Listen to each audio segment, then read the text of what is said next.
Welcome to smart commerce and management hub. Smart commerce and management hub లో ఇవాళ సిఏపిఎం model గురించి తెలుసుకుందాం. సిఏపిఎం model అంటే capital asset pricing model.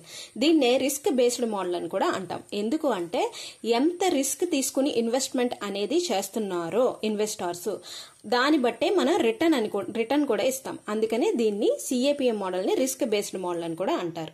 Investors need extra return for taking extra risk. ఎంత extra risk తీసుకుంటే అంత extra return అనేది మనం ఇస్తాం. దీనికి ఫార్ములా ఏంటి అంటే RF plus beta of RM minus RF. RF అంటే risk free rate. Risk free rate is the return on investors expects from an investment even with zero risk. Risk free rate అంటే ఏంటి అంటే minimum interest ఏదైతే minimum return ఇస్తున్నామో, even though అవి risk free అయిన shares అయినా సరే, మనం risk free shares అయినా సరే మినిమం రేట్ అనేది పే చేస్తాం. అంటే రిస్క్ ఉన్నా లేకపోయినా అందులో ఆ షేర్స్ లో కనుక ఇన్వెస్ట్ చేస్తే, ఫర్ ఎగ్జాంపుల్ గవర్నమెంట్ బాండ్స్ చేసినందుకు ఏం చేస్తామంటే మనం రిటర్న్ అనేది ఇస్తాం. Beta is a number that shows the how risky a company stock is compared to overall market. Overall market తో కంపేర్ చేసుకుంటే మన స్టాక్స్ ఎంత రిస్కీ అనేది ఈ బీటా నెంబర్ చెప్తుంది అనమాట. ఈ బీటా అనేది కంపెనీ వాళ్ళు మనకి ప్రొవైడ్ చేస్తారు. ఓకేనా. Next beta equal to 1, beta greater than 1, beta less than 1, beta equal to 0.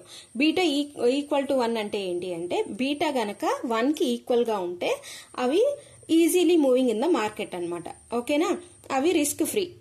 అలాగే beta is greater than 1. Greater than 1 అంటే బీటా కనుక 1 కన్నా వాల్యూ ఎక్కువ ఉందనుకోండి, అప్పుడు అవి చాలా రిస్కీ స్టాక్స్ అనమాట. Beta is less than 1. Beta number అనేది 1 కన్నా తక్కువ ఉందనుకోండి, అవేంటి అంటే లెస్ రిస్కీ అనమాట. ఇదైతే బాగా రిస్కీ. బీటా గ్రేటర్ దాన్ 1 అయితే మాత్రం చాలా రిస్కీ అనమాట. బీటా ఈక్వల్ టు 0 అంటే ఆ స్టాక్స్ అనేవి మార్కెట్ ని అసలు ఎఫెక్ట్ చేయట్లేదు అని అర్థం. Okay. Next one RM, market risk premium. It is the additional return given for the additional risk for investing.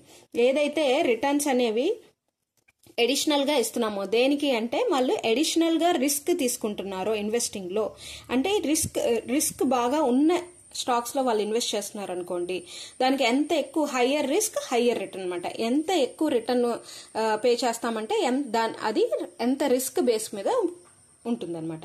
Thanks for watching. మీకు గనక ఇంకా సిఏపిఎం మోడల్ గురించి బ్రీఫ్ గా తెలుసుకోవాలంటే smart commerce and management hub ని విజిట్ చేసి తెలుసుకోండి. Thank you.